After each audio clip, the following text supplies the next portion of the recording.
My God, why have you forsaken me? We heard in the verse which has just been sung, I'm afraid in a slightly different version, but the meaning is exactly the same, sponte, which is like spontaneously, which means freely. Or in the text you have under your eyes, se volente, natus ad hoc, passioni deditur.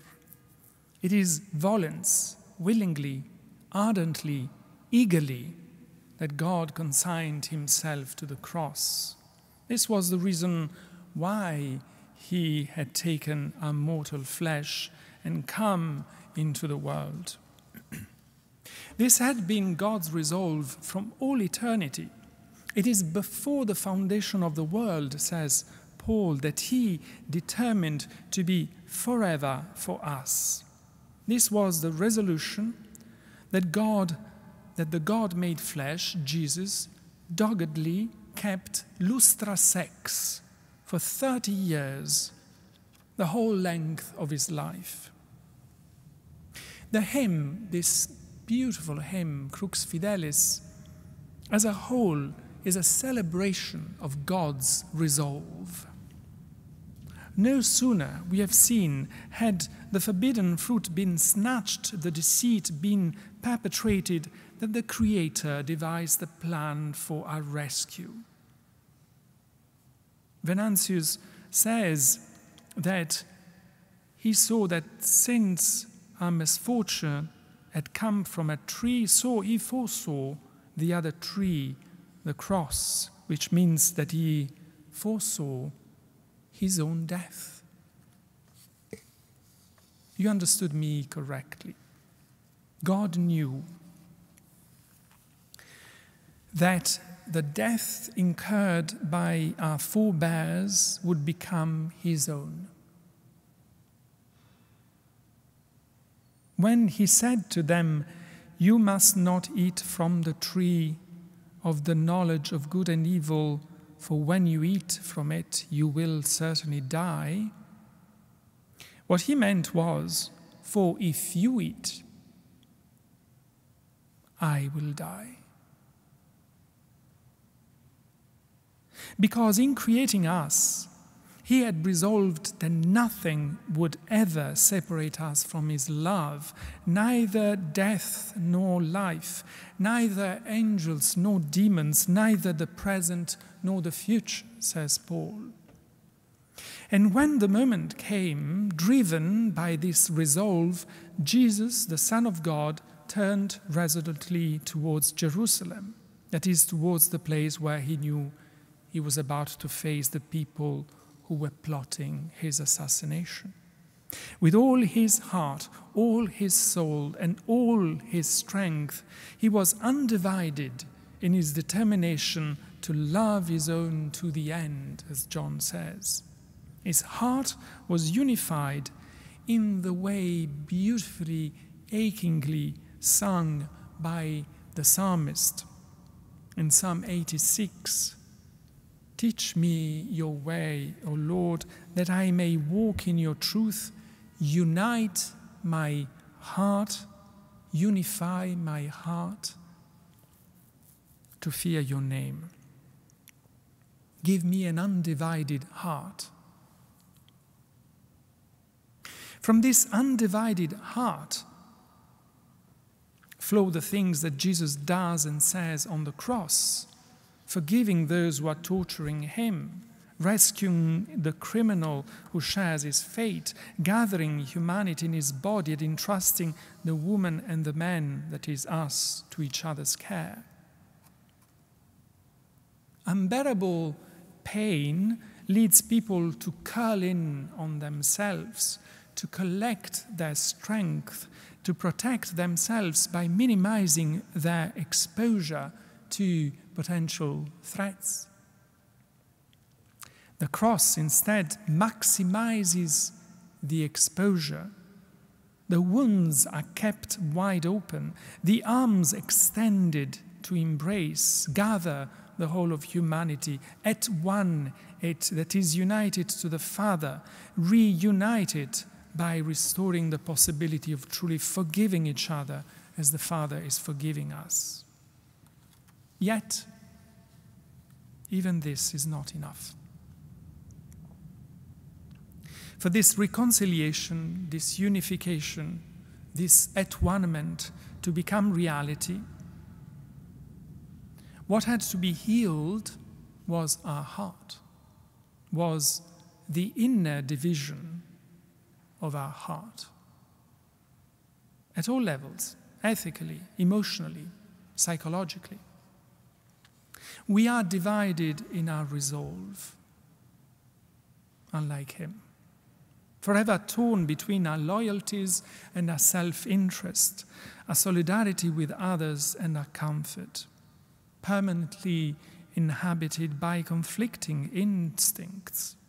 On one side, our aspiration to disinterested love, and on the other, the compulsive pursuit of our well-being, of the pleasures of wealth, possessions, comfort, power.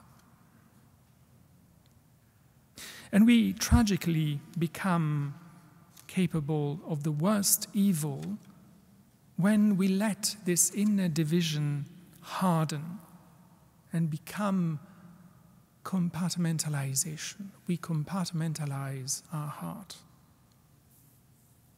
More and more often these days, I wonder what happens to the mind of the perpetrators of the mass shootings which have become endemic in this country. What turns people undistinguishable from you and me into rabid, implacable murderers? How can they depart from their humanity to such a point that they become capable of slaughtering children? Last week. But then, of course, what happens to the minds and the hearts of those who strenuously, cynically, nonchalantly keep putting assault weapons in the hands of these killers? These are extreme cases, I agree. But then, what happens to the mind and hearts of the bankers who burn the savings of millions of people in their pursuit of exorbitant personal gains?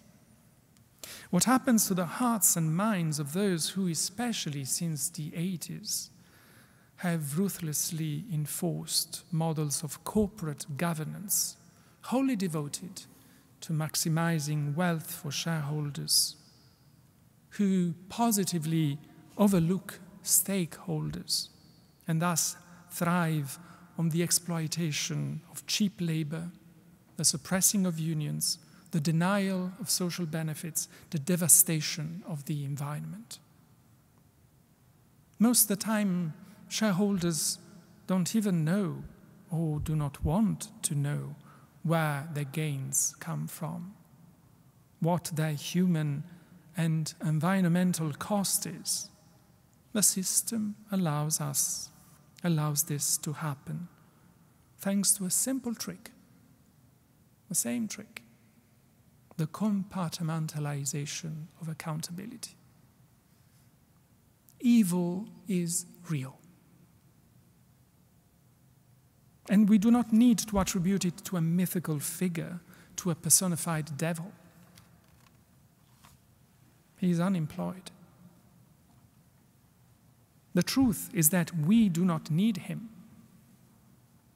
Evil, or the devil, if you prefer, lies in our own divided hearts, which separates us from God and from each other, in which constantly greed trumps care. The word devil comes from the Greek diabolos, which means the divider. Whether in the horrifying forms of mass killers and of those who arm them, or in the hidden form of the shareholder who profits from his clean, cultivated obliviousness, Evil thrives because we all turn into devils, divided and divisive, who, in the pursuit of our exclusive well-being, compartmentalize our conscience and insulate ourselves from accountability and from solidarity. Jesus' heart was never divided in this way.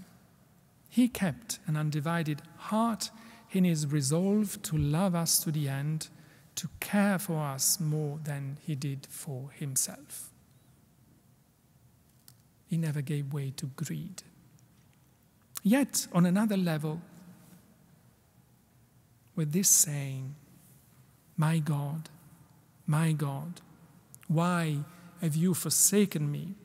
a crack appears in his heart too. The division we experience when suffering and pain become more than we can bear. Think of grief, failure, illness, isolation, extreme poverty and hunger. In these situations, inevitably, we start falling apart. A telling image, falling apart. We waver in our resolve, lose hope, feel utterly abandoned and alone. At this moment, Jesus too experiences, in this sense, yes, a divided heart, a heart that is falling apart, a heart that has no strength left, no more hope, and cries to God, "Why have you forsaken me?" This is real. This is no more evil inflicted on him from outside, but the devil within, the division within. The healing of our separation from the Father and from each other starts with the healing of the division of our heart. Or said in another way, we cannot be at one with each other unless God unifies at once our heart first. One of the greatest principles which has guided the thinking of theologians over the centuries about the way God saved us is this: whatever God has not assumed has not been healed. God is not a surgeon who simply extracts a tumor from our body. God makes the body with the tumor his own. Our tumor becomes his own. Our inner division becomes his own. Our falling apart becomes his own. And how many times this has helped me when I was myself in these situations. God too had a taste of what happens when we think that God has forsaken us, that we are left to our own devices, to die or to fight for survival entirely on our own, to act as if our well-being could be achieved only by breaking our solidarity with each other and by stop counting on a God who is nowhere to be seen. Had God not done so, had Jesus not done so, he would not have at one us, unified us at this level too. He would not have been able to make us whole again, given us an undivided heart. And we can learn from the way he himself did it. He did not hide his despair, did not shy away from reproaching God. He did say, "Why have you forsaken me?" Mind you, he did not say, "I am abandoned," as if he was speaking to himself. Nor he simply said to others, "God has abandoned me," as a declaration. No, he didn't do that.